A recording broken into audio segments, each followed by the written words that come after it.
100% That's true. is my dad in those shoes and socks. Oh my gosh, my dad would always come and visit me, and he'd have his sandals with his socks on. And I'm like, oh gosh. Every time I threw out, just slide them on, right? And I was like, Dad, like, any possible way you could not wear socks with those shoes. Any possible way. But no, Dad's got to keep his feet warm. But that is definitely, that's the only thing you're going to get, that's 100%.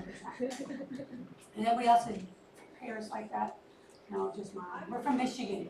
Michigan, it's cold up there, right?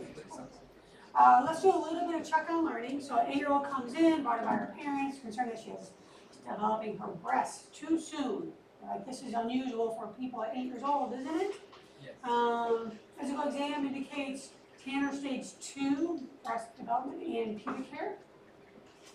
So breast buds, when we think about breast buds, which Tanner stage do we expect to see breast buds at? Tanner stage 2. Okay. Is this a normal pubertal sequence that she has breast bud development first?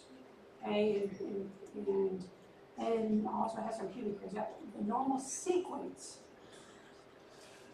Yeah, right? Topocmy. So we think about phelarchy, adrenarchy, pubarchy, peak growth velocity, menstrual. Okay, so we think the sequence is correct. She's 8, and we know if we think about time frame, less than 8 years old, when we get concerned that they may have precocious puberty. So certainly a 6-year-old, that would be very concerning. If a 6-year-old comes in, they have breast bud development. That'd be unusual. 7, probably still pretty young, but possible, you know, especially if they're overweight or there's a family history.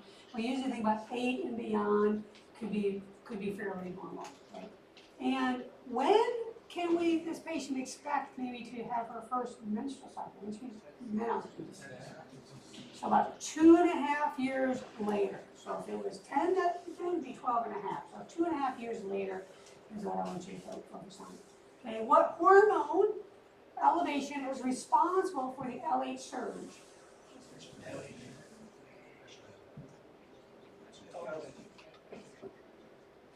Well, LH is responsible for the LH surge, but what has to occur before LH surge? Estrogen, 200 picograms. You've got to have that increase in estrogen to that certain number, otherwise that person's not going to have an LH surge. And if they don't have an LH surge, what else will they have? Ovulation. They get stuck 51st days in the follicular cycle, right? They don't go into the luteal phase, they get stuck in the follicular phase. So estrogen is going to be our primary in that first part of the menstrual cycle, in that follicular phase, and then progesterone is going to be in that luteal phase. And it's going to promote gestation. And when we think about the bleeding phase of the menstrual cycle that occurs the first part of our follicular phase, that's going to occur because of progesterone withdrawal. We think about anovulatory cycles, that occurs because of estrogen withdrawal. We have too much estrogen and not going into the luteal phase. So that's all stuff that we covered the last time that we met. Okay? And although I'm not going to expect you to label this per se in our test question or necessarily today, but when you are having conversations with these parents about their female child and what's going on and pushing them into puberty and what's going on with the menstrual cycle and why the menstrual cycle may be irregular, you've got to be able to have intelligent conversations with people about this stuff so that you can explain why things are the way they are, or at least by what the literature says and the book answers, right? And so that means you have to know what happens in the first part of the menstrual cycle, the follicular phase. When does that change into the luteal phase, and why does my darling daughter become not so darling at certain times of the month? They want you to be able to explain these things to them in black and white, using not medical terms. Right? When you talk to your consultants, we're going to really focus on those medical terms. So if we just want to label this real quick, what is A? This first part, the gonadotropins. right? That's an LH surge, right? That's a gonadotropins. Okay, what is B? FSH. FSH, we notice in the follicular phase, it's a little bit lower, but then it increases in that luteal phase because it's going to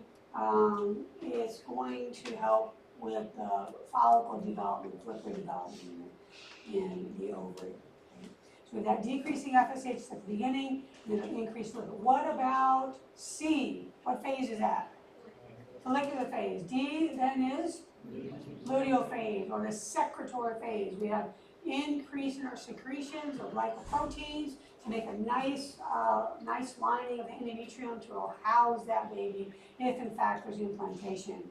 E is going to be estrogen. E stands for estrogen, right? And then F, progesterone. So remember, in our follicular phase, estrogen is primary. In our luteal phase, we got progesterone as primary hormone. We've got G. What is G? The corpus luteum. So if someone does not get pregnant, if he's not fertilized, that corpus luteum is going to die. It's going to die off. It's going to degenerate. Okay? And if we don't have a corpus luteum around, what hormone don't we have around? Progesterone, which is why these progesterone withdrawal. Okay, F, G, H. What's going to increase? And that's going to be the side that we have ovulation and we have implantation. Okay, what is that? That's going to be our HCG, right? Well, who kicks out the HCG? The baby, the trophoblast. And that becomes important when we talk about something called gestational trophoblastic disease, where those trophoblasts are really kicking out HCG. They're going crazy. We'll talk about that. So that's our HCG. All right, very good. When I went through PA school in the 90s, y'all, the 90s, I know, I told you I was old. In the 90s, when I went through PA school, you had to memorize all the contraceptives that were there. Now, the good thing is it was probably only about 30 back then, so it wasn't a tremendous amount, but you had to memorize all of them. And you had to memorize who could take what, and where, and when, and how. You had to memorize all of that. Well, guess what? You don't have to do that nowadays. Okay, the CDC has come up with two documents. One is the U.S. MEC, Medical Eligibility Criteria, and the other one is a US SPR, which is the companion document to the US MEC. And in those documents, it will tell you a person's chronic medical problem. And then across the top, it has all the different types of contraceptive, whether it be IUD or the injection or combined oral contraceptives, the pills. And it'll tell you if they can take it. Let's say someone has hypertension. Well, it depends on how bad the hypertension is. You don't have to memorize it. You can look at this chart, you follow it across, and you'll say, yep, it's good, or no, it's not good. What if they smoke? Okay? If they smoke, maybe one is better than the other. So you've got these documents that I would recommend. There's an app for it. You can just download the app, or you can print off the document. I would use that because you're going to be prescribing contraceptives. That's one of your main jobs that you're going to be doing. Whether you like it or you don't like it, doesn't matter. It's one of your jobs as a healthcare provider. In addition to prescribing them, you've got to educate your patients. Your patients are going to have a million questions if they have not been on contraceptives before. You've got to be able to answer those to the best of your ability. You're going to use that USSPR to answer a lot of those questions. Well, when should I start? And what are my side effects? And what happens if I forget my pill? What if my patch falls off? The USSPR tells you all of that information. So make sure you have those documents close by as you go on into phase 2 and then go on practicing independently. Another book that I like to use is something called Managing Contraception. So Managing Contraception tells you about all the updates that the CDC gives to the USMEC and USPR. It talks about the side effects of these medications. It talks about certain contraceptives that can be used for certain things and what happens if they're having side effects to those contraceptives. What can you do? Can you change if someone's on a combinable contraceptive and they're having side effects? Can you change to a different one? Which one should you change to? You can get all of that from that Managing Contraception. So it depends on where you're at and where you're going to be working at will depend on how often you're prescribing these but especially Air Force folks, they tend to work in the clinic. They're seeing younger all the way to older, and they prescribe a lot of contraceptives. When I was at Bragg, we prescribed a lot. When I was in Korea, so all the places I've been, we prescribed. So be familiar with not necessarily memorizing everything, but where you can find the information. And on the exam, I'm going to give you, if there's a question about a contraceptive and it requires you to figure out if they can take the contraceptive, I'm gonna give you the information. You just gotta know where to find it in that chart I'm gonna give you, okay? And I'll show you that in a minute.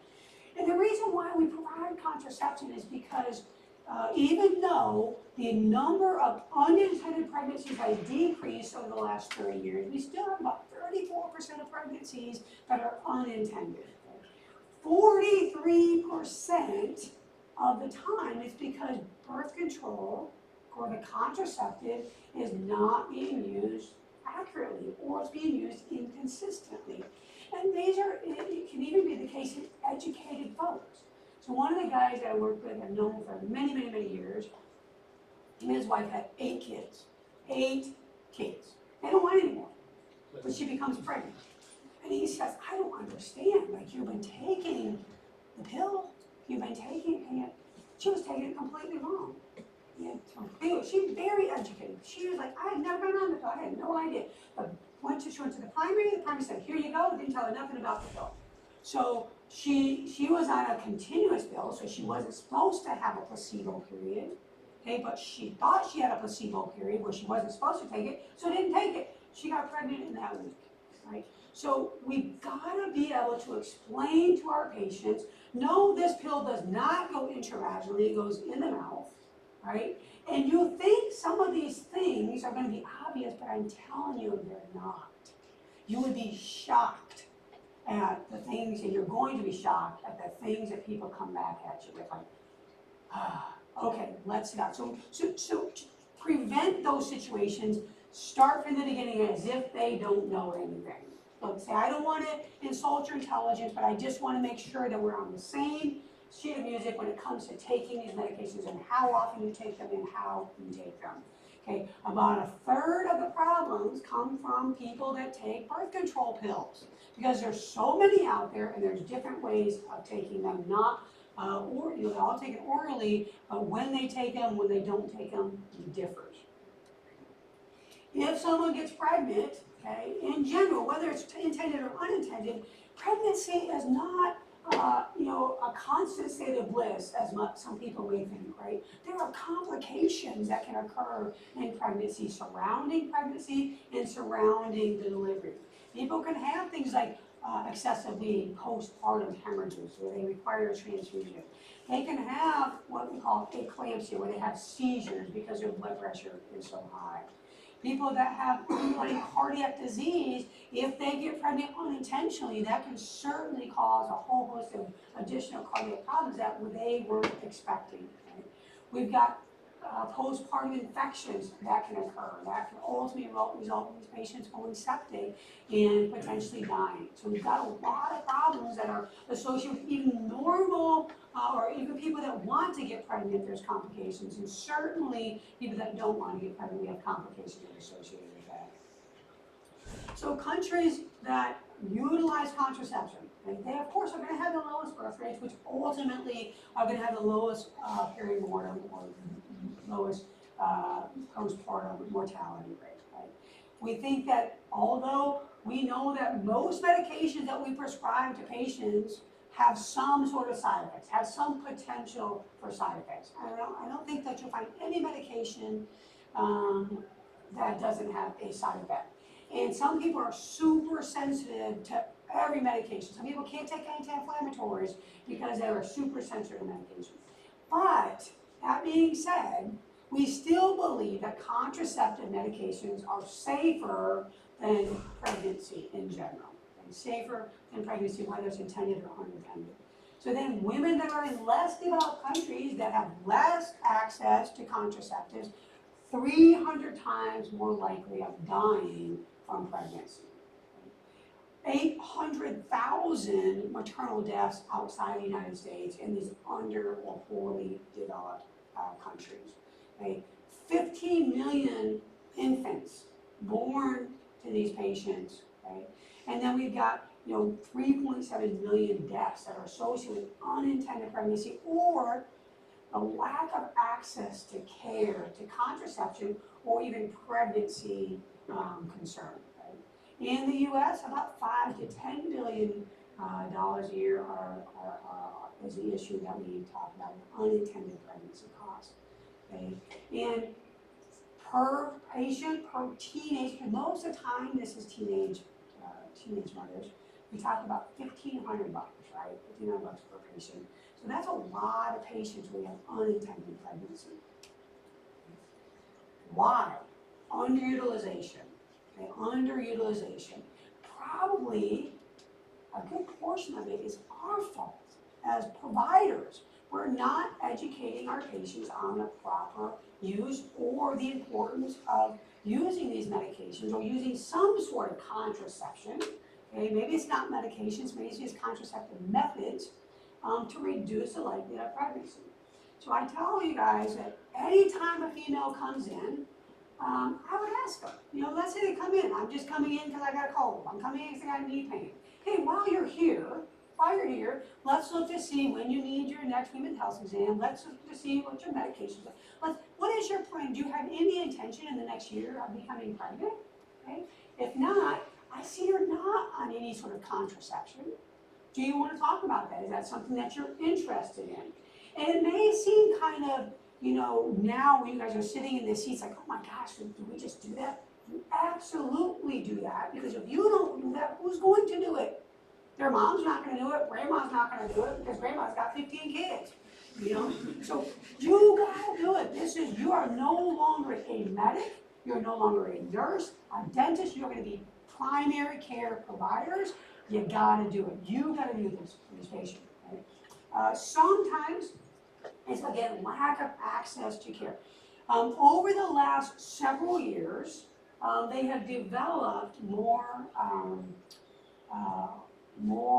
what's the word I'm thinking of, availability to contraceptives. So they're people that drive in these little vans, not the creeper white vans, but just like vans that have health things across it. And they drive down to these lower socioeconomic areas in the United States, and they offer these patients contraception and education about contraception.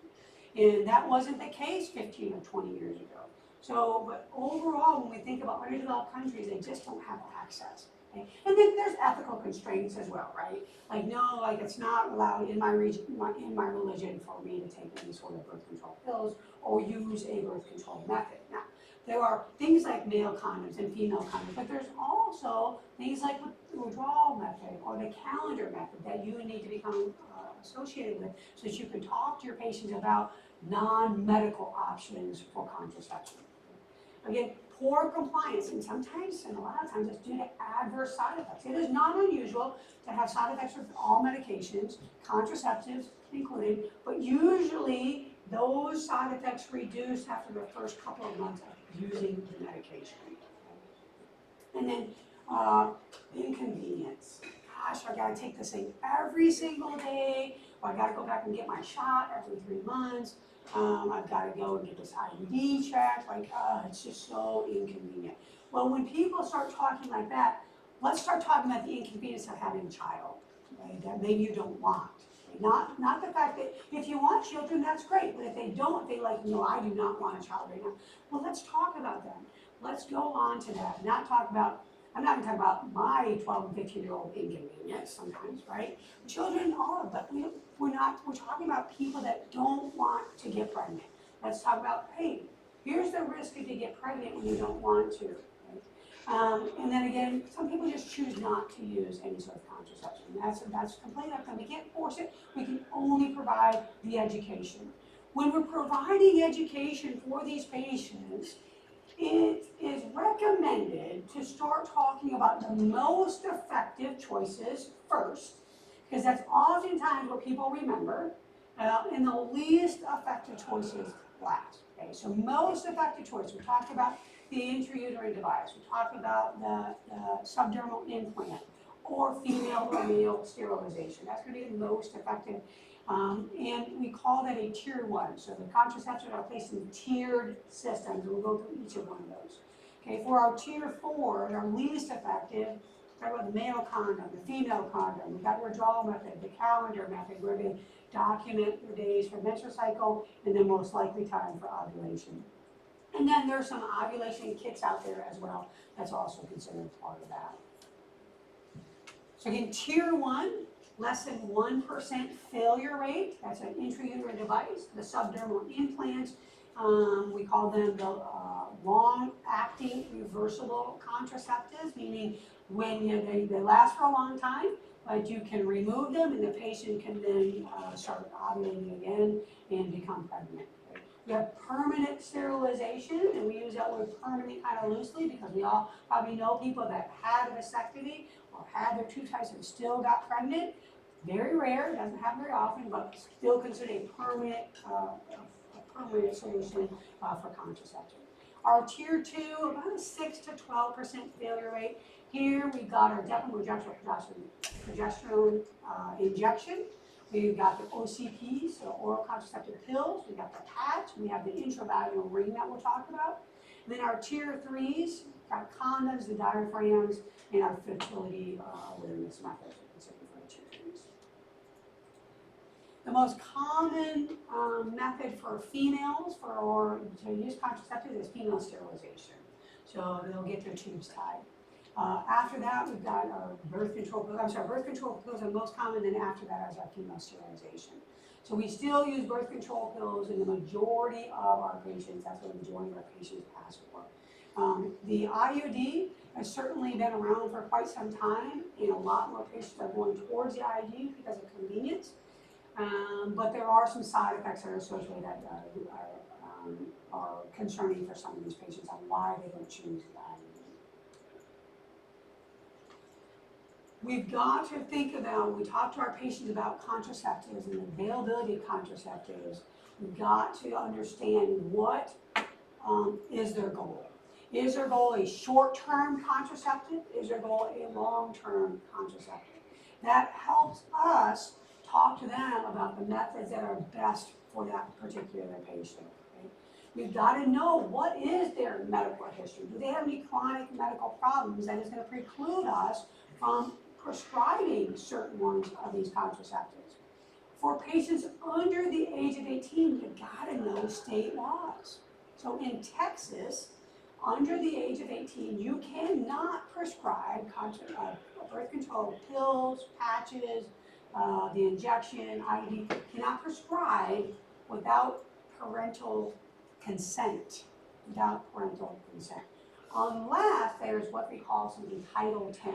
So they are emancipated. They already have a child, they live on their own, or they go to a Title 10 clinic, then there's kind of a gray area there, right? But otherwise, parents have to sign, have to give consent. So that differs from state to state. You just got to know your state laws. Now, for those of you that are practicing within the military, we don't go by state laws in the military, we go by federal laws in the military. Right? Those Reserve National Guard folks, you got to be familiar with your state laws. And policies always change. Based on what's going on from the federal. So for our contraceptive guidance, we're going to use that U.S. medical eligibility criteria. And it rates the acceptability for that specific contraceptive from 1 to 4. Okay, 1 being no problem, you can use it. 2, you can use it. 3 and 4, not recommended. 4, for sure not recommended. That's going to be red. 3 is like, if the risk outweighs or the benefit outweighs the risk, okay, but we would prefer you don't. And remember that if you end up in a court of law, which can happen to active duty folks too, okay, you don't want to be given 3s and 4s if you have any other options. So 1 and 2s are the greens, and that's really what we're going to try to stick with. Okay, that US SPR, that's going to be your companion document. Okay, and that's going to tell you, again, when do you start these medications and how do you start it? What if they just have their period and they have it now, or they have to wait a period of time? What do I do when my patient comes in and they have a missed dose? How do I help them?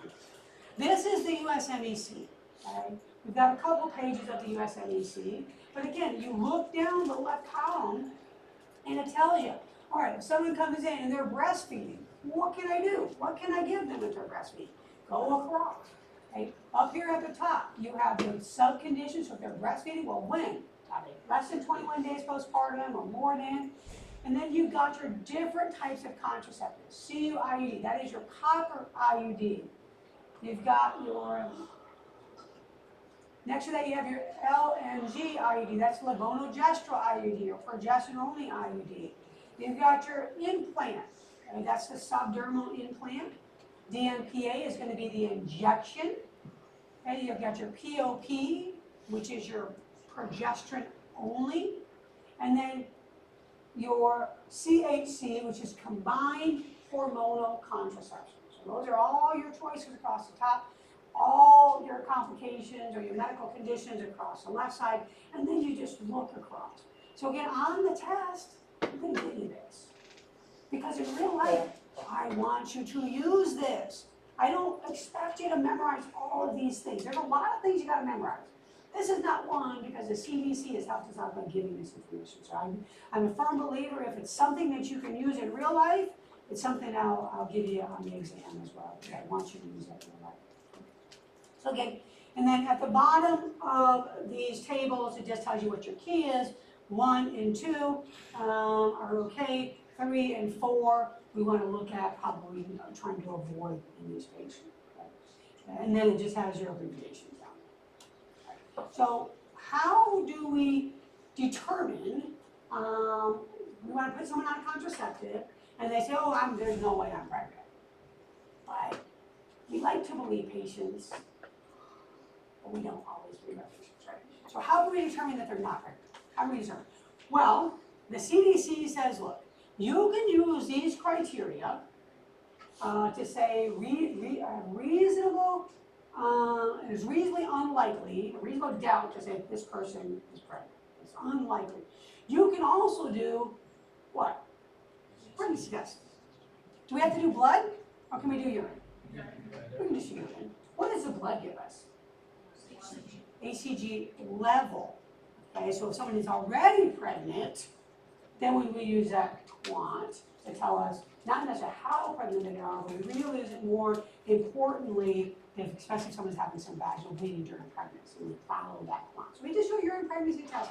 A lot of the clinics have dip pregnancy tests for the urine, so it's usually pretty easy. But if you don't have that, or if it's, you say, look, I can go by these criteria, and you can document that in your note. You know, according to CDC guidelines, this patient is less than or equal to 7 days from the last menstrual period. I talked to the patient, they're not having signs and symptoms of pregnancy. Urinalysis was withheld based on that. If they say they've been abstinent since their last menses, according to CDC, you can use that. Okay? If they're using contraceptives reliably, according to the CDC, you can use that. Okay? If they're within 4 weeks of postpartum, okay, because we know that ovulation is very, very rare to occur within 4 weeks of postpartum, or if they're postpartum, they're breastfeeding 85% of the time, they have not started their menstrual cycle, and they're less than 6 months from the postpartum period. I would highlight this slide, I really would, because you will get something on here, and it's going to be pretty much verbatim from something on this slide. All right, let's go into our tiers. So tier 1, the first thing we're talking about are our intrauterine devices. We have 2 types. Copper intrauterine devices, called the Paragard, and we have our progestin-containing intrauterine devices. There's multiple brands that are associated with that. They last anywhere from 3 to 8 years. The only thing that is recommended, highly recommended that you do before you insert an IUD is make sure that person does not have an infection, a cervical infection, STI, uterine infection. So you need to do a pelvic exam and look at that cervix, make sure they don't have any abnormal discharge. Now, I am completely aware when you go to phase 2, a lot of times these IUDs are inserted and people are not doing these exams. They're asking questions, say, hey, are you concerned about STI? Do you think you have anything? Oh, no. And they put the IUD in. But I'm telling you what the recommendation is by the book. The book says that's probably not great practice. Because if you insert an IUD and the person has an infection, then you just created a pathway for that infection to go straight into the uterus. And now they're going to come back potentially septic. So I would be very, very cautious and take some of the things that you learned in phase 2 and say, got it, and I understand how this provider works, but I may not want to do it that way. Okay? So that's what the recommendation is. You got to make sure they don't have an infection before. You don't necessarily have to do testing. You don't have to do STI testing. You don't have to send a vaginitis vaginosis panel, which is for bacterial vaginosis and for yeast infection. But you've got to at least look and make sure you don't see anything that's abnormal. So the copper IUD, that's the Paragard, good for 10 years. This is really nice for patients to say, I want something long term. I don't want to have to worry about it. I want it to be in there. I don't have to take a pill every day. And I am not planning on getting pregnant. Or I've been pregnant, I've had my kids, I'm not planning on anything for the next 10 years. This is really good for that. And it works by this slow release of copper ions. And those copper ions cause local endometrial inflammation. So it's going to cause inflammation of the endometrial lining. Over time, it also kind of causes inflammation out in the fallopian tube area. So it helps prevent or it helps reduce sperm mobility and motility, helps reduce egg viability as well. So it's not likely for the egg and the sperm to meet up because the sperm just gets kind of stuck. So think about it as just like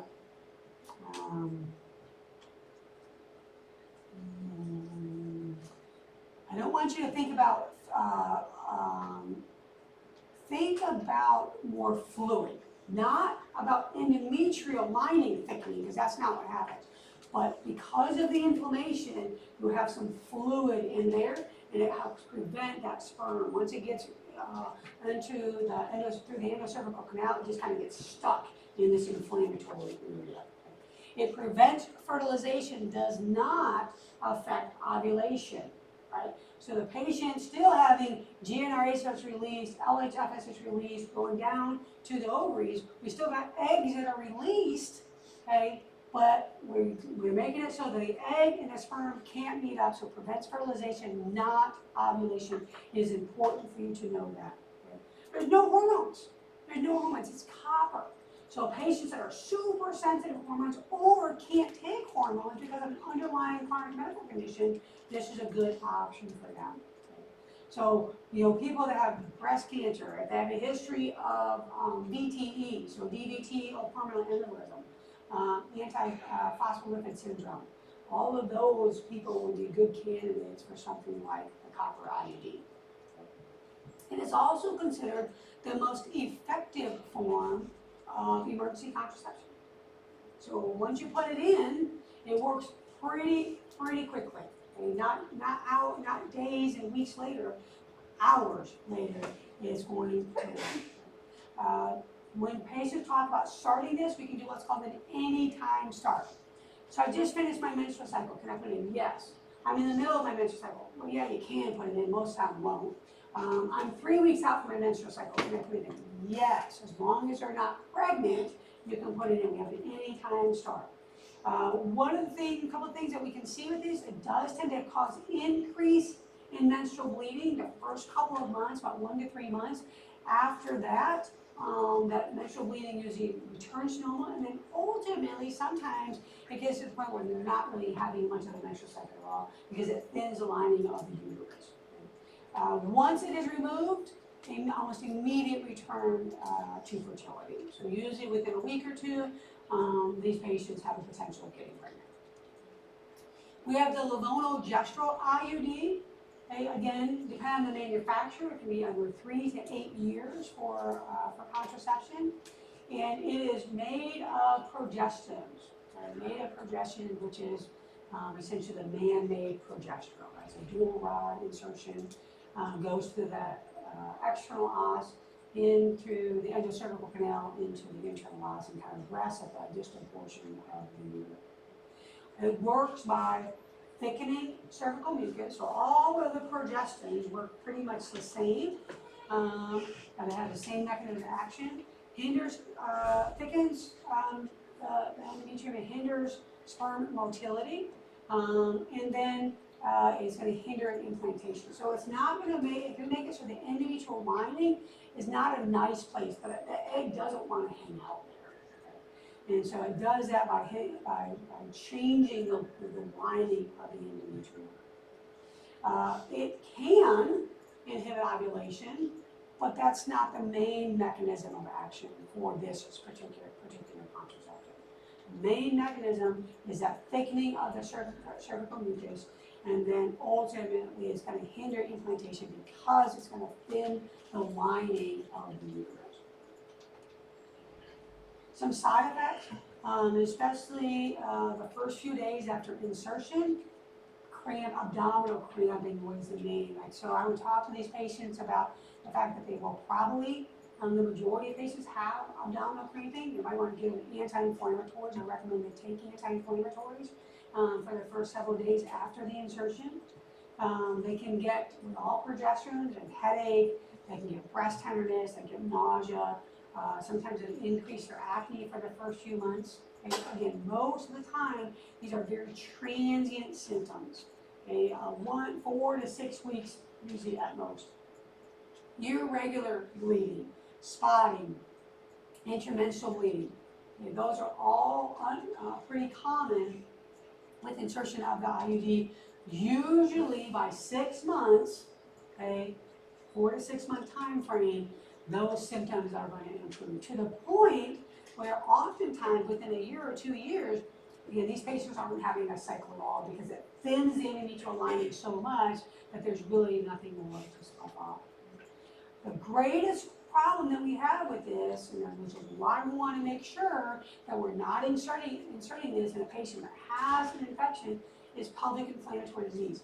Even if they don't have an infection, okay, and they have intercourse shortly after the insertion of the IUD, and that person has some sort of STI, or the female patient gets a bacterial infection, it significantly increases the risk of pelvic inflammatory disease.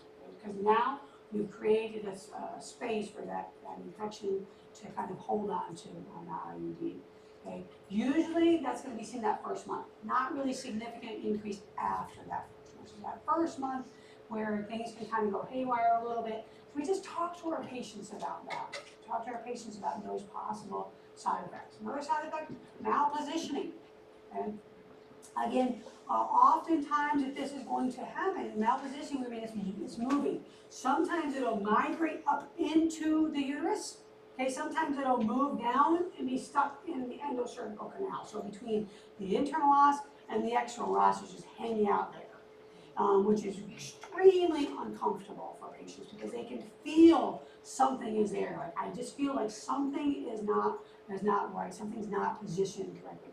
So if these patients come in and, after the first couple of days, that cramping should go away. If they're still having pelvic discomfort or persistent cramping after 4 or 5 days, that is unusual. And if they're having that, then they need to come and see you because a lot of times it has migrated out of the uterus, and those 2 rods have kind of closed a little bit, or the wings, and now it's kind of coming down in the endocervical canal. Again, sometimes it migrates up. It can actually perforate through the uterus. I've seen this a couple of patients, but the patients I have seen it is because they're 10 years status post-insertion of the IUD. It was supposed to come out 6 years ago, and it's still in there, and it has just kind of been floating around. It gets stuck into the endometrium, then it perforates through the myometrium and the endometrium. So all the way through, those patients need surgery. So they'll come in, abdominal discomfort, maybe fever, probably peritoneal signs. A couple I've caught that did not perforate all the way through, but they're stuck in the myometrium. They also need surgical intervention. The most common, if we're going to have expulsion where it actually just comes all the way out, it's going to be in that first month. So patients will have that continued abdominal cramping. They don't come in, and then ultimately it works its way from the endocervical canal out the external os and then out the vagina. That's usually in the first month. In higher rates in patients 25 years and younger, usually when that occurs. If someone, okay, so most people are not going to get pregnant with IUD, less than 1%.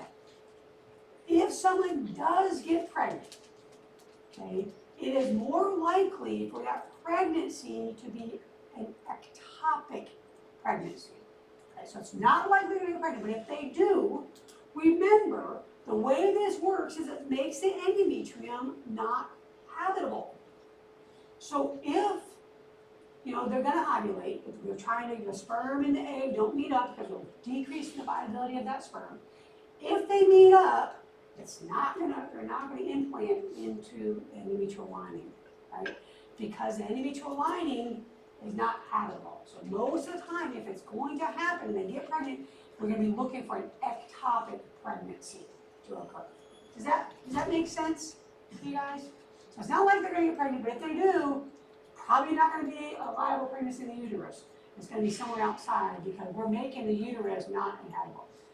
It still can be, but it's less likely we're thinking about ectopic pregnancy. Otherwise, the IUD itself, that doesn't increase the risk.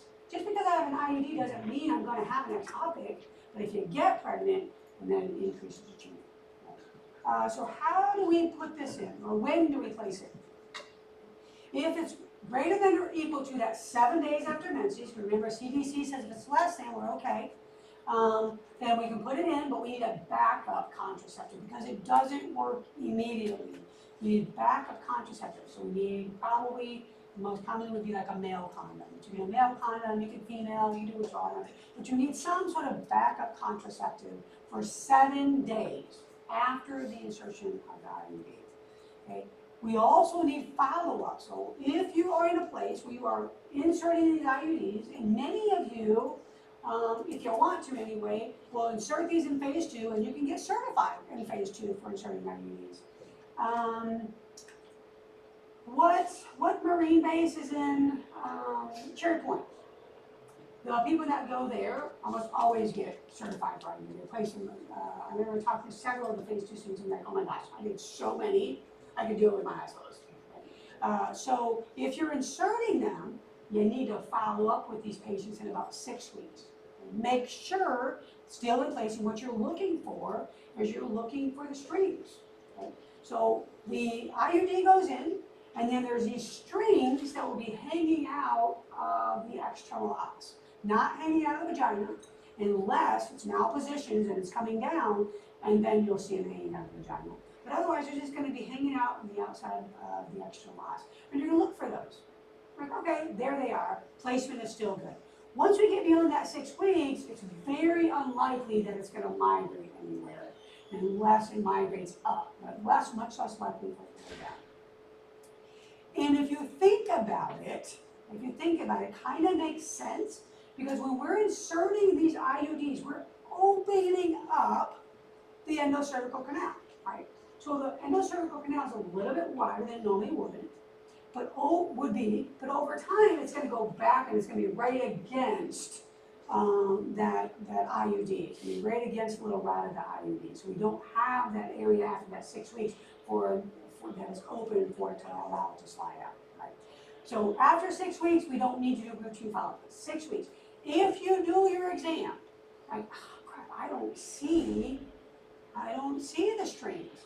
Take a little endocervical brush, and I'll show you what those are when we do the RTA lab, and put it right into, a little bit into the cervical os, and just kind of twirl it around a little bit, see if you can grab those strings, okay?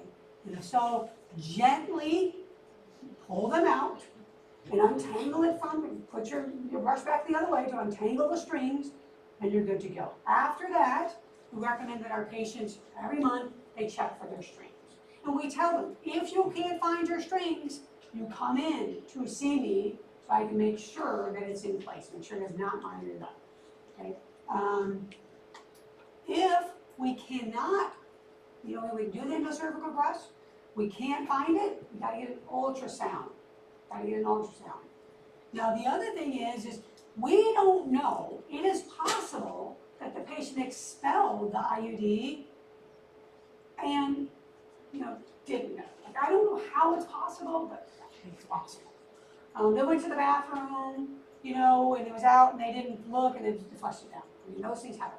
So if you can't find the strings, before you go shoving a brush up in there, I would do a pregnancy test, just to make sure. Like, okay, I'm not really sure what's going on, let's do a pregnancy test, make sure that's all negative, and then we'll search for those strings. And we're not shoving the brush in there far enough to make a difference, but just kind of make sure.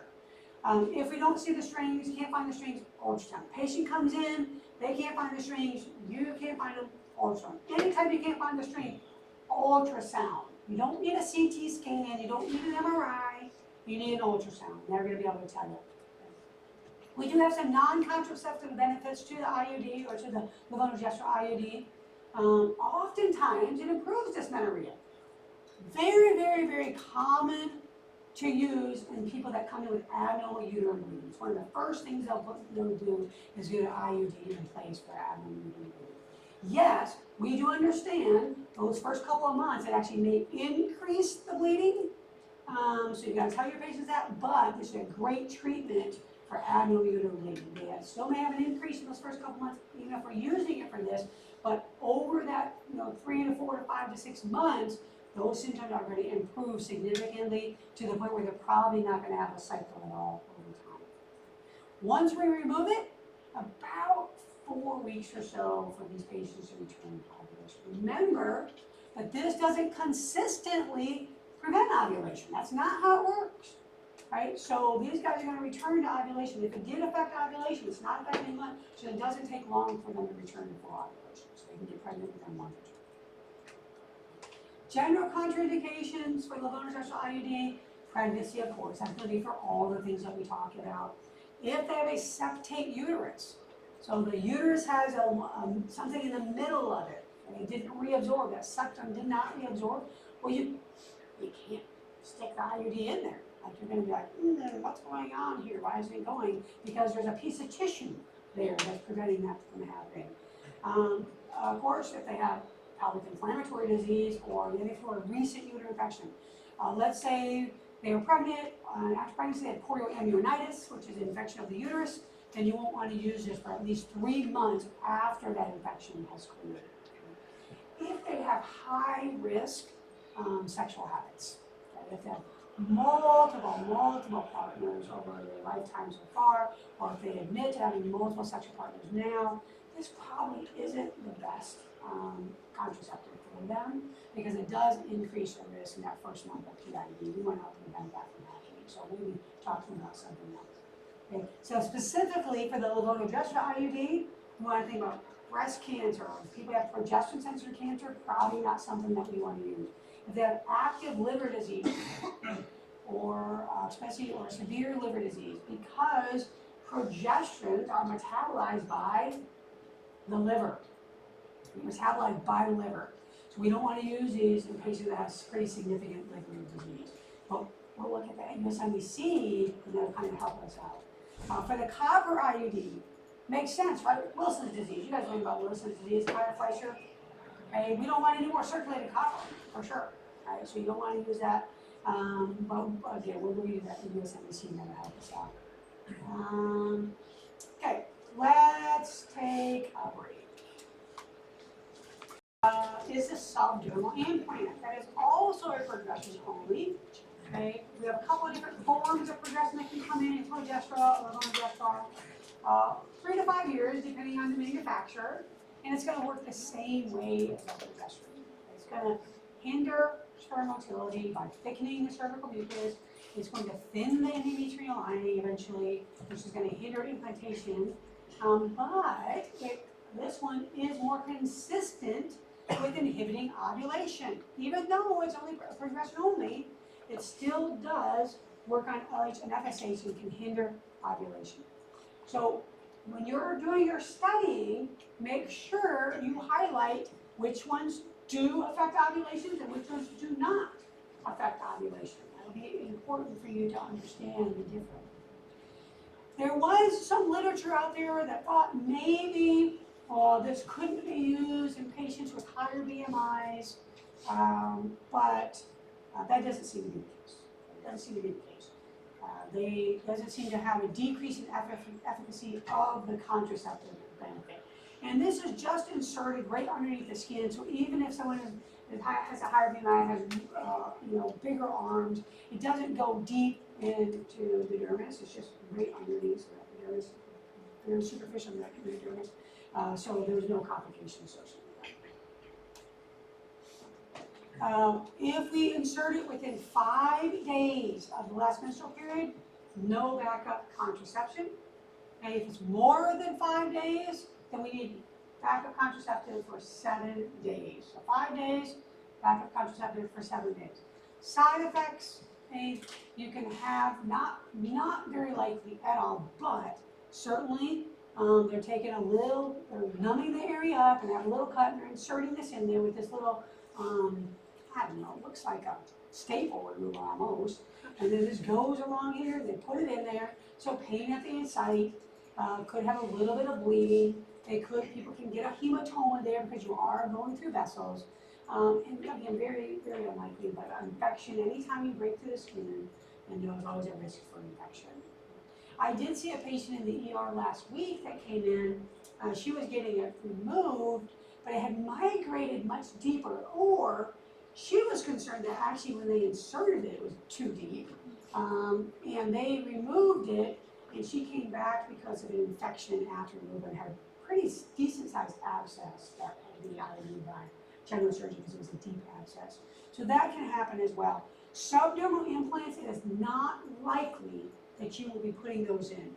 For subdermal implants, most of the time the manufacturer has to come and give you a big class on how to do it. You have to do many of them before you can get certified. So I'm not saying it's impossible, but less likely than it will be definitely for the IUD.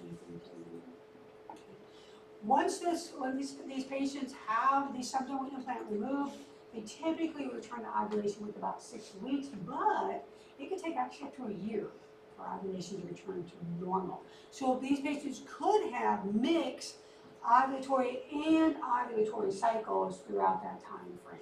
So if they come in with irregular bleeding, that would be kind of your indication that they're probably having some anovulatory cycles, but they could have mixed ovulatory and ovulatory cycles. Side effects are going to be those progesterone side effects because it's a progesterone-only IUD or progesterone-only implant. Headache, nausea, breast tenderness, acne can cause depression. Usually that's going to be in that first few weeks. So we've got to counsel our patients on the side effects and say, look, I understand, I want you to understand that it's give it a month to 6 weeks before we decide that we don't like it, and we're going to take it out. Because usually these signs and symptoms are very resolved. Spotting, irregular menstrual bleeding can occur within that first 6 months. But again, with continued use, we just typically have a decrease in our menstrual cycle, and then ultimately these patients could be amenorrheic. Malpositioning, pretty rare. I think I read, like 1 in 100,000. It's just super, super rare for these to be malpositioned. If they do get malpositioned, they start to dive deeper into the dermis. What these patients may come in with is numbness of the forearm. Numbness of the forearm. Okay. Got it? Numbness of forearm.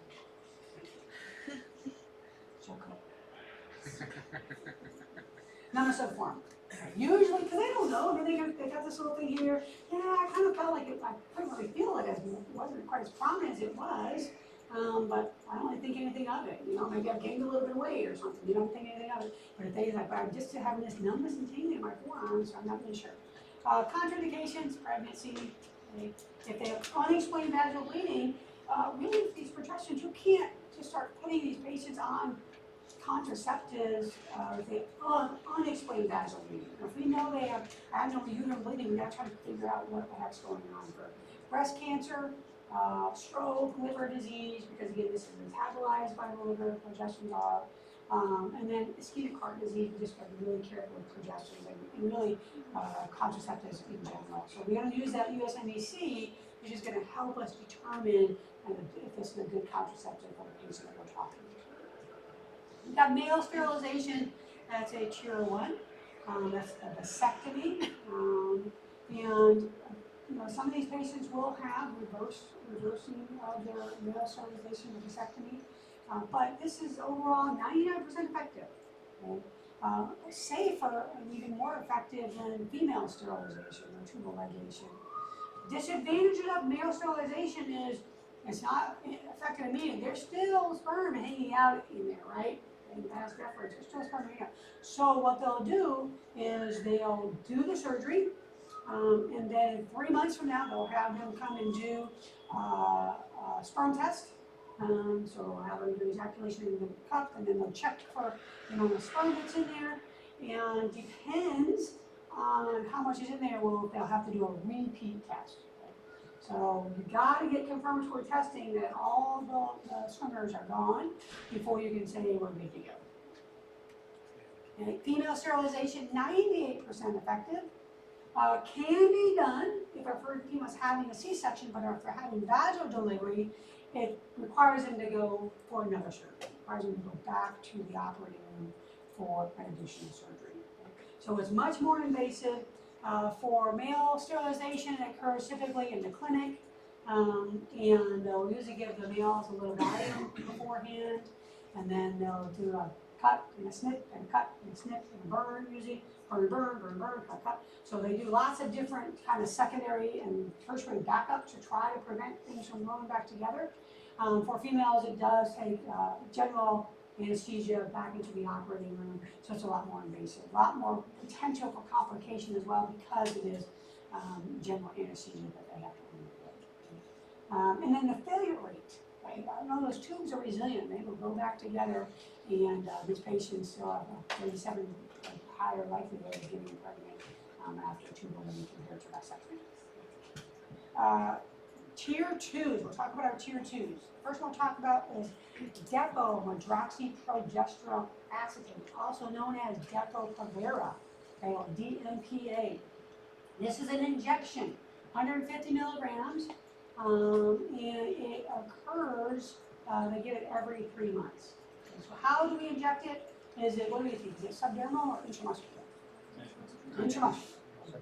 Those are all the way in, right?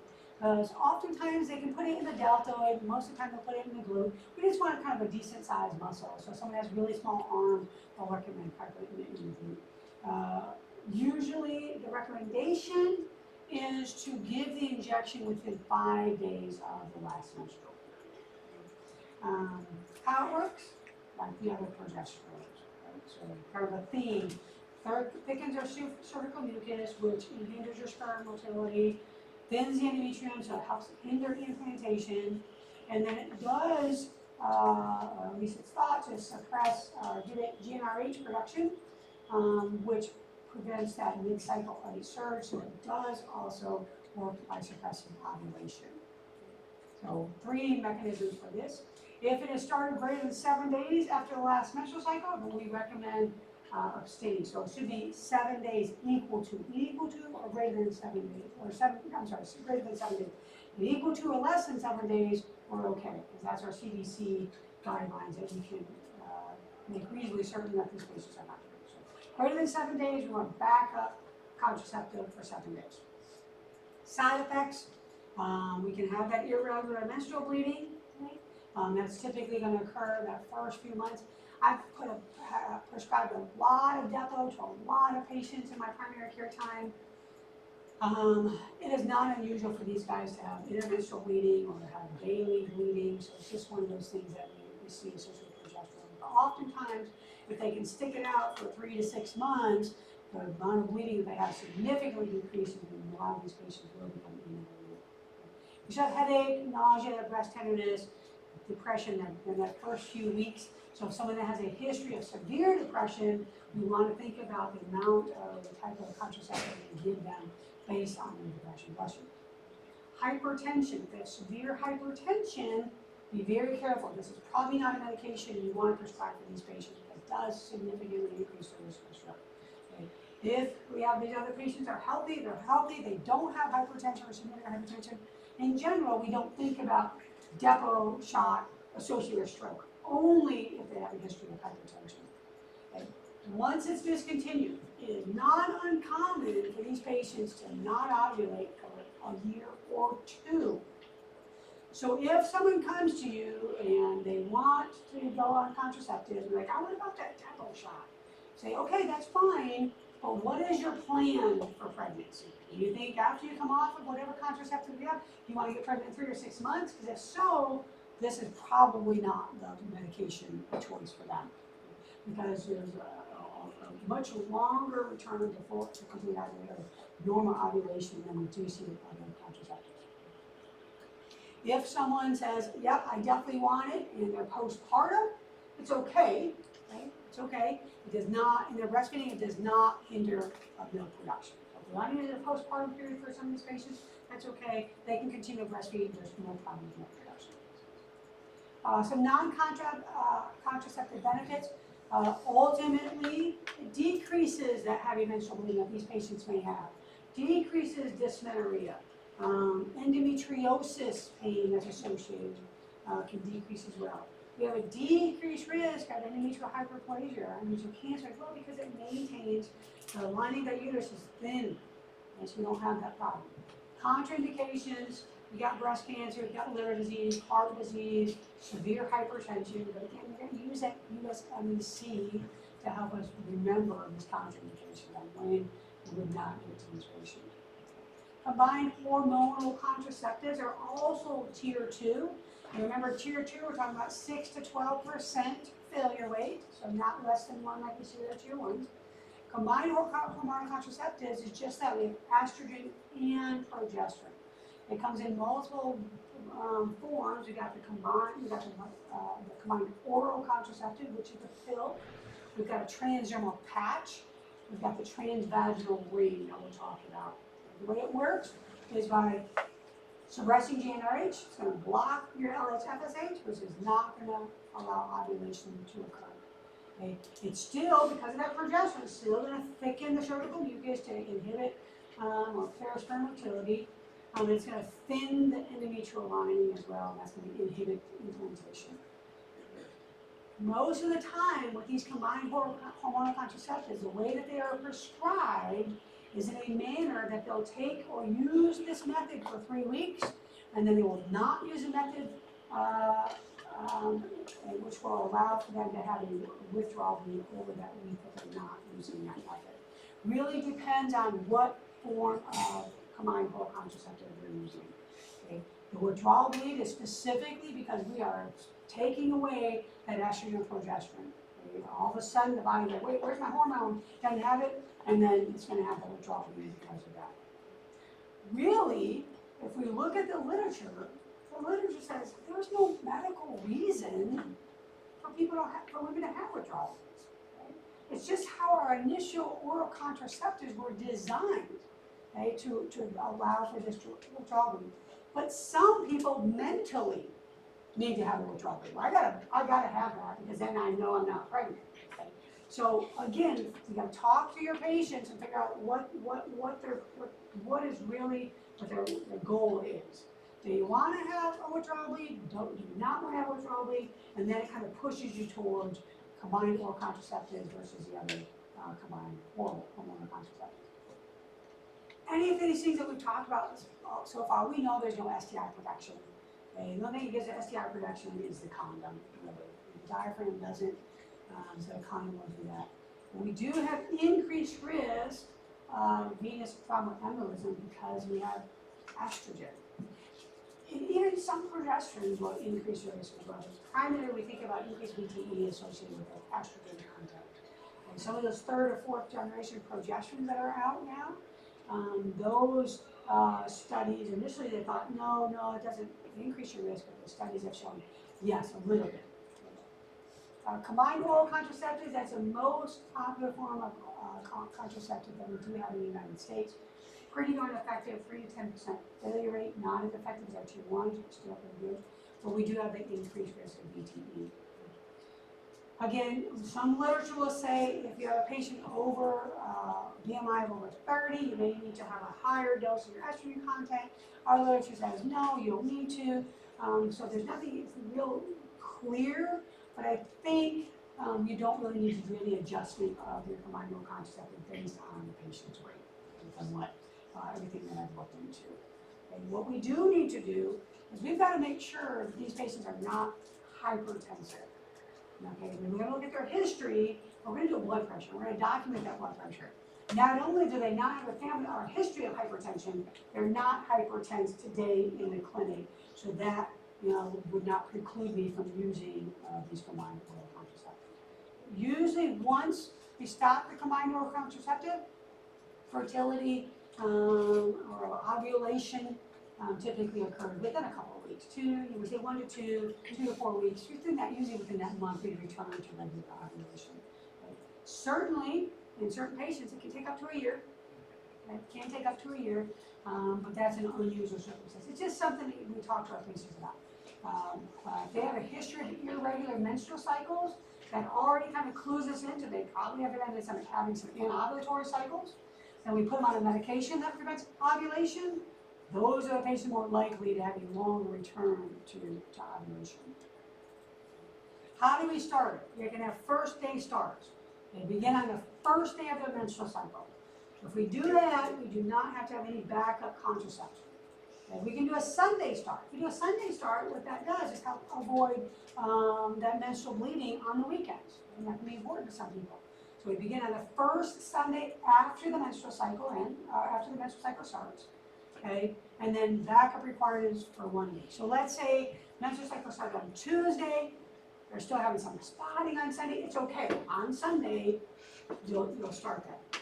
Okay? If menstrual cycle started on Saturday, okay, you can start it on Sunday. And then that kind of, it's a little bit of a first day, but you can start it on that Sunday after the beginning of the menstrual cycle. Quick starts. I better take it now, because if I don't start it now, I'm going to forget to even start it. Okay, backup requirements for all. It's important that you know the backup requirements. So these combined oral contraceptives, the birth control pill, they come in different strengths of estrogen and progesterone. And we have things like monophasic pills. In a monophasic pill, it has the same concentration, same strength of estrogen in every single pill. They usually take it for 3 weeks, and then they can be off a week. We like those for things like PCOS, it tends to work. These patients that are on a regular dose of estrogen or progesterone are less likely to have irregular bleeding or intermenstrual bleeding that's associated with that. And we have multiphasic pills, biphasic, triphasic, quadphasic. Okay? Those pills have differing amounts of estrogen and progesterone usually per week. So 1 week is one strength, the next week's a different strength, the next week, and sometimes even in 1 week they'll have differing amounts of estrogen and progesterone. Okay? For patients that are super sensitive to hormonal changes, these tend to work good because it allows their body to adjust to the change in the hormones. Okay? But the main thing I have seen with these, especially those bis and tris, is intermenstrual bleeding. Intermenstrual bleeding can be seen that. People, again, that are super sensitive to estrogen, low-dose estrogen pills are available. Okay? So they usually have about 20 to 25, even upwards of 30 micrograms of estrogen in them. They can consider the low-dose estrogen pills. And it helps reduce the amount of side effects that they have that's associated with estrogen. Talk about conventional versus continuous dosage. So for conventional, we have kind of 2 ways, 21 days on, 7 days off. Doesn't mean they're not taking anything for 7 days. The majority of the time, they have a placebo pill for 7 days. So they take 21 days of the hormone, 7 days of a placebo. Once that last day of that hormone pill stops, within a day or 2, they're going to have that menstrual, that withdrawal, that menstrual cycle. Okay? Or they can have 24 days on, 4 days off. They've got 24 days, and you go into that placebo or the inactive pills, and that's when you're going to have the withdrawal bleeding. Those patients withdraw every month, for those patients that need that confirmation that they want. And we can have continuous dosing, and usually we'll use a monophasic pill for this, and a continuous amount of estrogen and progesterone. 84 active pills, and then 7 inactive. So they were having menstrual cycle once every 90 days. You could take any monophasic and do that and say, discard your 7 placebo pills and go from one pack to the next pack to the next pack. And never take your placebo pills. You can do that with any of them. But then you probably money, I imagine. Like, hey, wait, yeah, you can do that, but ours is named the continuous dose. So of course you want to take the continuous dose, right? The military has these. The military has continuous dose that you can prescribe for patients. We have extended cycle where 365 days they're taking that pill and you're not going to have withdrawal at all. Think about deployments when we're thinking about some of these contraceptives. If it's important, a lot of people, I remember when I deployed and I was with the 1 infantry. That was the most miserable 3 days of my entire life. There was no accident. There was no heat. The food, by the time I got to this, was cold and sandy. And I was like, this is terrible. I gotta go back eating my peanut butter jelly and my little hooch, and I got my warmth, and I got people to talk to. Like, it was miserable. Right? So, where are your patients going to go? Where are your patients going to be deployed to? What maybe are going to be their living conditions? Maybe they want a continuum. Maybe they want an extended cycle. And maybe you can offer them, hey, here's what we have available. So again, those continuous dosing or the extended cycle, especially deployments, maybe field training exercises if they're going out as a camo every 3 months or in the field for a month. Competitive athletes is also a consideration for those extended cycle or continuous cycle pills. If they're traveling a lot of TBI, they do not want to have concerns about that withdrawal during that time period. Or if they're sensitive to hormone changes, because most of the time you have monophasic pills. We recommend that, or the CDC kind of recommends that unless there's a contraindication, we think about combined oral contraceptives, we like to use combined oral contraceptives at less than 35 micrograms of the estradiol or the estrogen level, and usually less than 0.5 of your progesterone. Less than 35 of your estrogen and less than 0.5, yes. When you're prescribing the conventional cycle pills and allowing the patient to skip the facility, do they get any flack from the pharmacy that might be trying to get that So usually when you prescribe them, you'll give automatically 90 with 3 refills. So you'll give them a year's worth of medication. I guess maybe 90, yeah. You give them a year's worth of medication, and you can put in the comments using as extended cycle.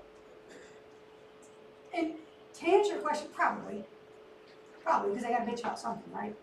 But if you give them information, then they're less likely to call you on the phone. And you can do that in your comments. All right, so we're going to go through a few slides here. You don't have to memorize any of these slides. This is for you to understand there's over 260 varieties of oral contraceptives. 260. 30 years ago, 30. All right, so 260. What's important for you to understand is the estrogen content and the progesterone content in these pills. So when people come back to you and say, I'm having this side effect, or this side effect, this side effect, oh, let me see what kind of estrogen content for this, progesterone. All right, I know how to adjust. And we've got our low doses, a whole host of low doses for estrogen. Low dose, we think about estrogen content, 20 to 25, maybe up to 30 micrograms of estrogen in low dose. We've got differences in our progesterone concentration. We got levonorgestrel in some, 1 milligram. We got drospirenone, which is a newer progesterone, 3 milligrams. So different concentrations. When we think about low dose, we're going to concentrate more on that estrogen. Okay, we got some more low dose estrogen pills here as well.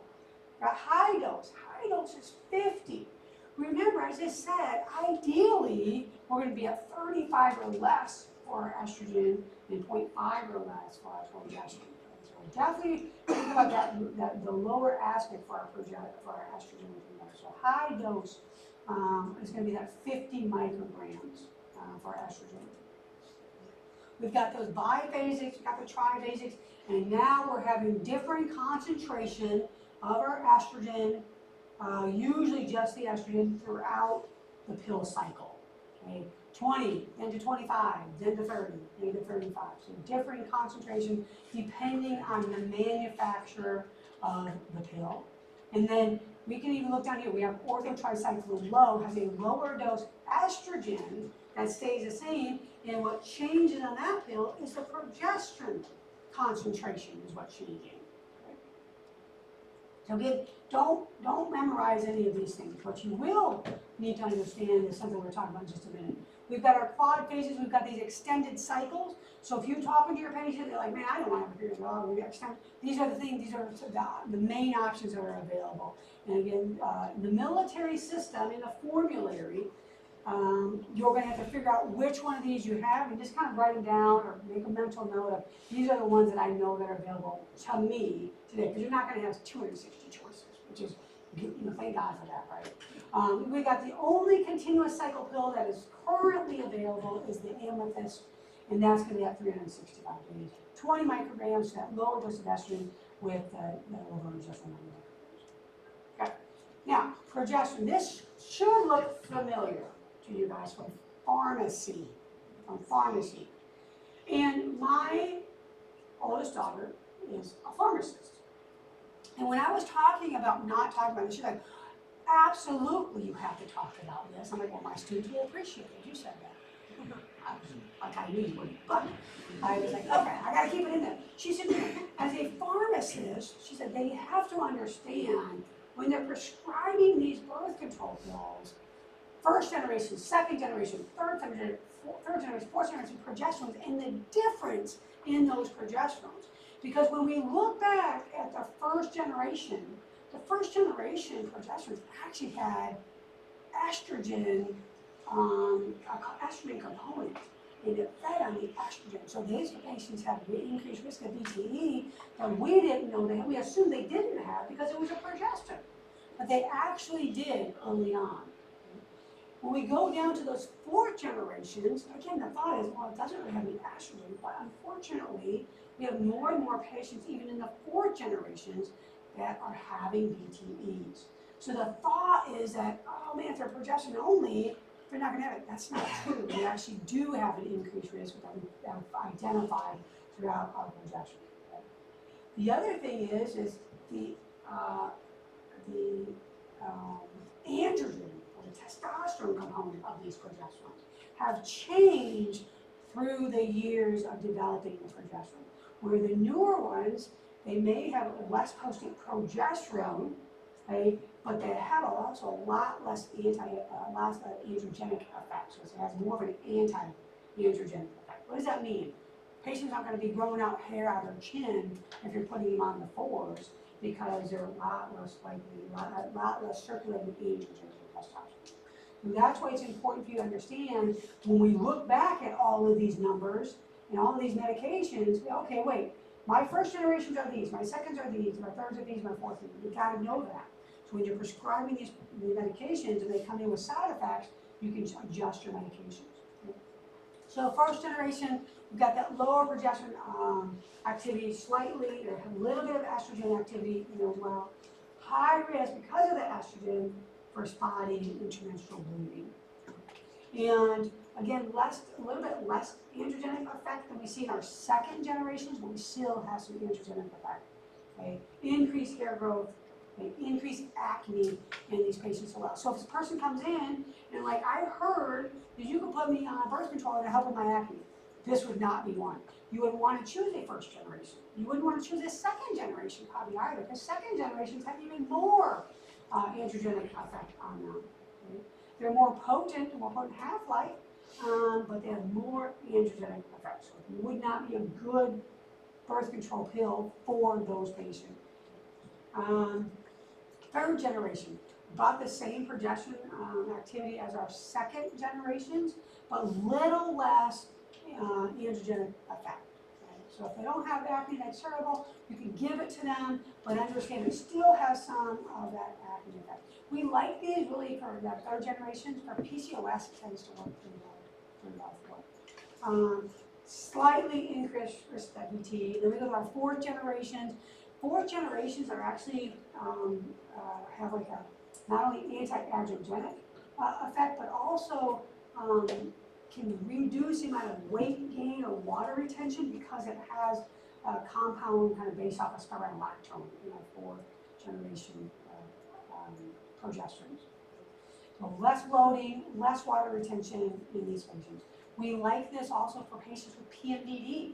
We like to have those fourth generations because it helps. It seems to be better than the other generations for reducing their PMDD symptom. Remember PMDD, PMS on steroids, like they can't even function, they can't get out of the house, they can't lost jobs. Again, slightly increased risk of VTE. All right, so specific indications. Someone comes in, I got terrible acne, I'm getting this hair on my chin, and gas, okay?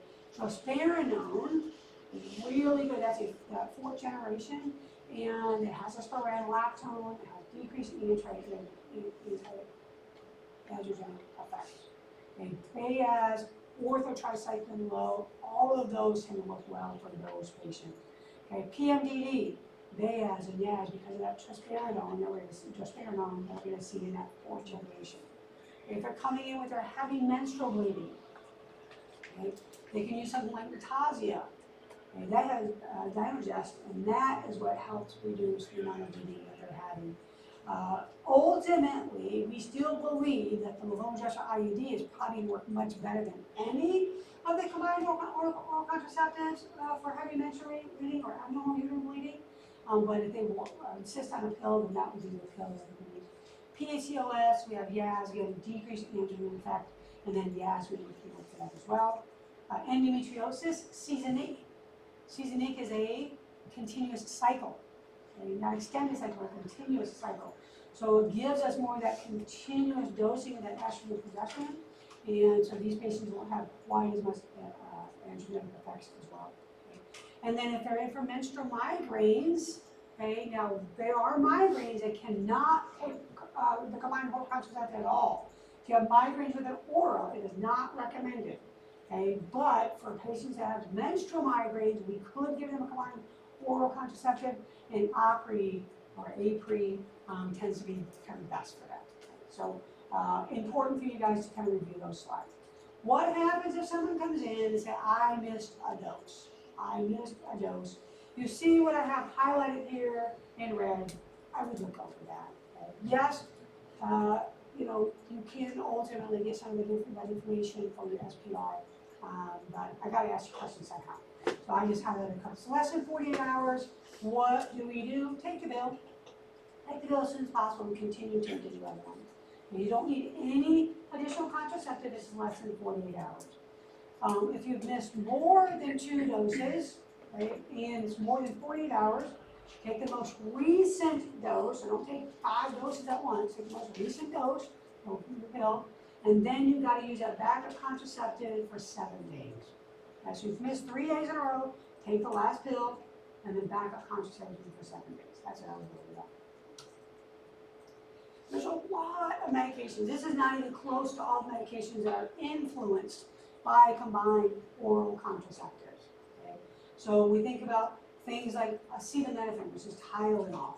We need larger doses, potentially, of Tylenol to get better pain control if someone is on a combined oral contraceptive. Antidepressants. One of the biggest things is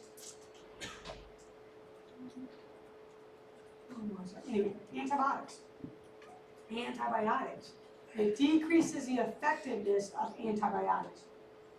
So usually when someone is on a combined oral contraceptive, you put the antibiotic in, then a screen will flash up saying that there's a contraindication.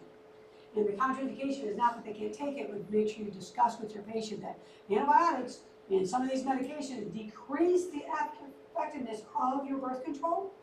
And so if you truly don't want to get pregnant, you might want to consider while you're on this medication, using backup contraception because of that. And some of the combined oral contraceptives, they increase the circulating medication, the medication that's circulating in the system. So you want to be aware of that. Again, don't memorize any of these. This is just so you understand this is not even close to the entire list. We have impacts of medications, specifically combined oral contraceptives, on other medications. What side effects? Headaches, breast tenderness. We got the progestins. We're still going to have those side effects. Got amenorrhea, nausea, weight gain. So still the progesterone side effects. And then irregular bleeding from both estrogen and progesterone. VTE, estrogen, a little bit of that progesterone. What happens if someone comes in to you and says, look, I've been taking this oral contraceptive, I'm having nausea, I'm having this breast tenderness, I've got these headaches, I'm having this weight gain, I've got this fluid retention. Well, that's evidence of estrogen excess. There's that pill that you're giving them might be too strong. Okay, so look at the pill that you have, look at the amount of estrogen that's in there, look at the amount of progesterone that's in there. And if you're already at your lowest dose, then you may want to consider changing them to progesterone. Or depo-hydroxyprogesterone or IUD, something like that. But this is not something we're doing on week 1, right? Or week 2. Or 3 months. 3 months is the ideal time that we're going to give these patients and their bodies to become accustomed to the medication. Obviously, if they're completely miserable, they're in a downward spiral. I mean, obviously you'll take them off the medication and try something else, right? But ideally, if the symptoms are just, oh, it's just bothering me so much, bother me, it's not terrible, then let's give it for 3 months. And give them that expectation from the very beginning. Look, you might have these side effects for about 3 months.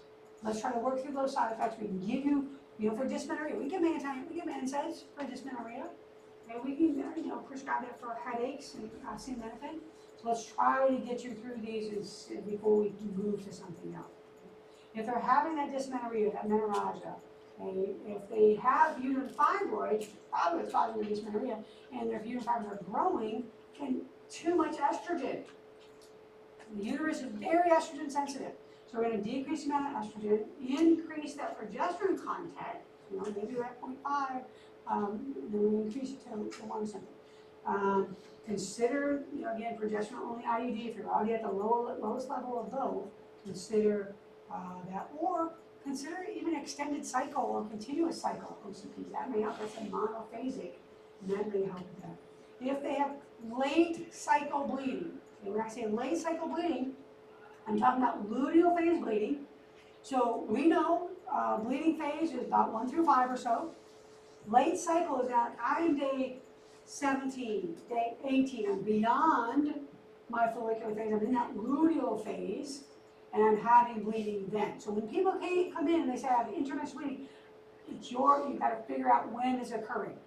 Right after you have your menstrual cycle, 3 or 4 days later, you're starting to bleed again, or we're talking a week to 10 to 14 days later is when you're starting to bleed. If so, let's increase the progesterone content, and that should help with that. All right?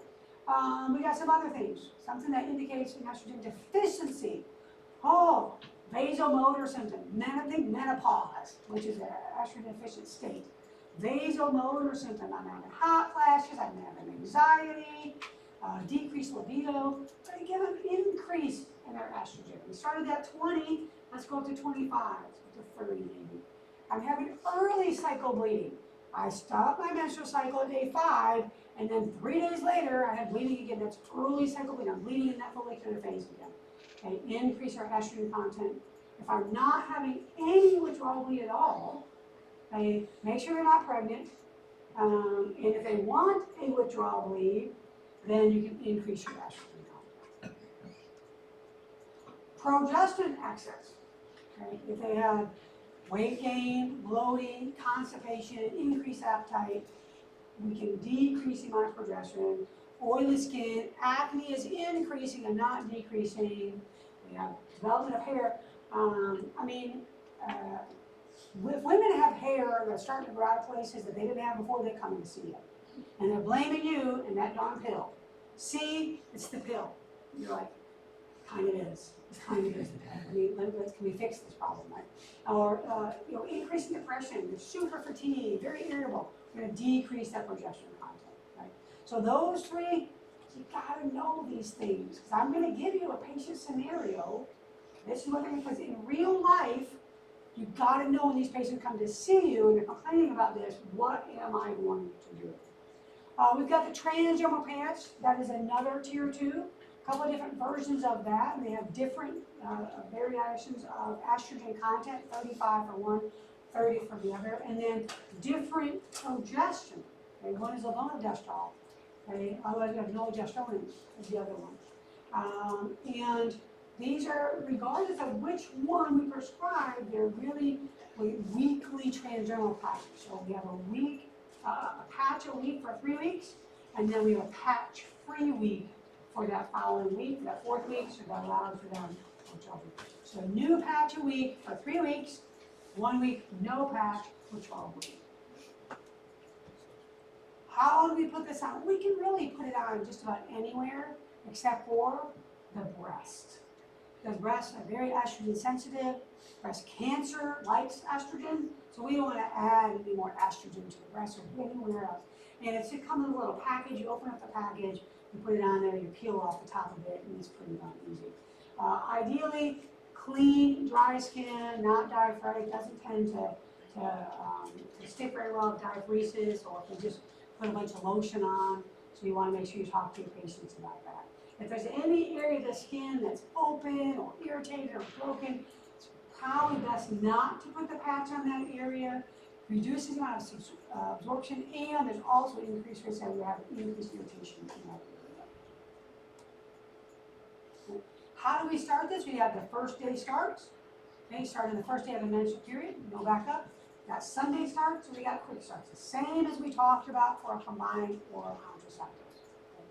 Backup requirements, same as we talked about for oral contraceptives. Advantages to that patch.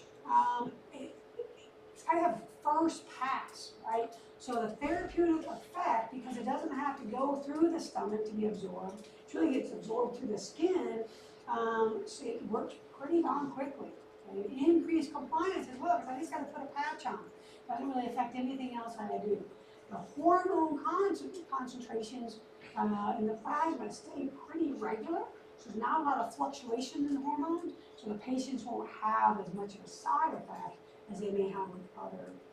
And they return to fertility within about 1 to 3 months after removal of that last patch. We still have that estrogen content, so we still have an increased risk of DTE. Okay, we still have, we have potential for skin rash or irritation because of the patch itself. And then for these patients, if you have higher BMIs, these patients greater than 90 kilos, this is probably not the best contraceptive for them because there's definitely increased risk of contraceptive failure for those patients. They don't get as much absorption of the estrogen progesterone, so more likelihood that they would get pregnant on this transdermal patch.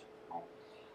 If they come in, patch fell off, less than 48 hours, okay, then what we're going to do is so it's less than 24, and that patch that fell off is still usable. They can actually put that same patch back on, and there's no additional contraceptive. They have to put a new patch on, they can do that. Greater than 48 hours, apply a new patch regardless, and then we're going to use backup contraceptive for 7 days for these patients. Okay. That is it. We'll finish this up next time, and then we'll go into our next section. Mars Polo Day.